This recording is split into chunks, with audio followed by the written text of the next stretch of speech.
हीन राज्य की बड़ी मुस्तैदी से रक्षा तथा पहरेदारी करने लगा। कुछ दिनों के बाद विक्रमादित्य का मन अपनी प्रजा को देखने को करने लगा।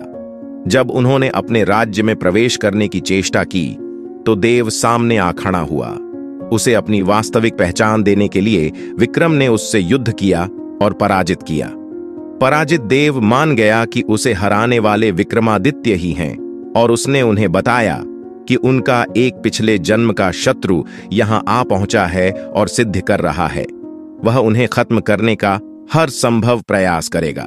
यदि विक्रम ने उसका वध कर दिया तो लंबे समय तक वे निर्विघ्न राज्य करेंगे। योगी के बारे में सब कुछ बताकर उस देव ने राजा से अनुमति ली और चला गया। विक्रम की चरित्रहीन पत्नी तब तक ग्लानि से विष खाकर मर चुकी थी। विक्रम ने आकर अपना राजपाट संभाल लिया और राज्य का सभी काम सुचारू पूर्वक चलने लगा। कुछ दिनों के बाद उनके दरबार में वह योगी आ पहुंचा। उसने विक्रम को एक ऐसा फल दिया जिसे काटने पर एक कीमती लाल निकला। पारितोषिक के बदले उसने विक्रम से उनकी सहायता की कामना की।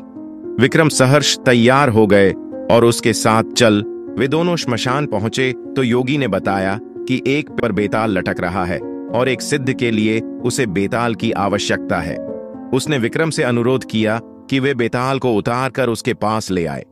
विक्रम उस पेड़ से बेताल को उतारकर कंधे पर लाद कर लाने की कोशिश करने लगे।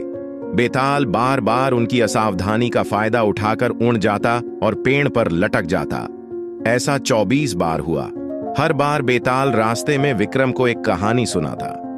25वीं बार बेताल ने विक्रम को बताया कि जिस योगी ने उसे लाने भेजा है वह दुष्ट और धोखेबाज है।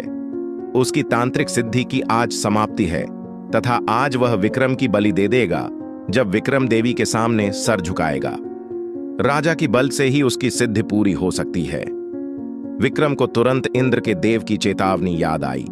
उन्होंने बेताल को धन्यवाद दिया और उसे लाद कर योगी के पास आए। योगी उसे देखकर अत्यंत हर्षित हुआ और विक्रम से देवी के चरणों में सर झुकाने को कहा। विक्रम ने योगी को सर झुकाकर सर झुकाने की विधि बतलाने को कहा। ज्यों ही योगी ने अपना सर देवी चरणों में झुकाया कि विक्रम ने तलवार से उसकी गर्दन काट दी। देवी बलि पाकर प्रसन्न हुई और उन्होंने विक्रम को 2 बेताल सेवक दिए। उन्होंने कहा कि स्मरण करते ही ये दोनों बेताल विक्रम की सेवा में उपस्थित हो जाएंगे। विक्रम देवी का आशीष पाकर आनंदपूर्वक वापस महल लौटे। अगर आपको कहानी पसंद आई तो एक छोटा सा बेल बजा के इस कहानी का हिस्सा बन जाए। सब्सक्राइब जरूर करिए, लाइक कमेंट भी करिए।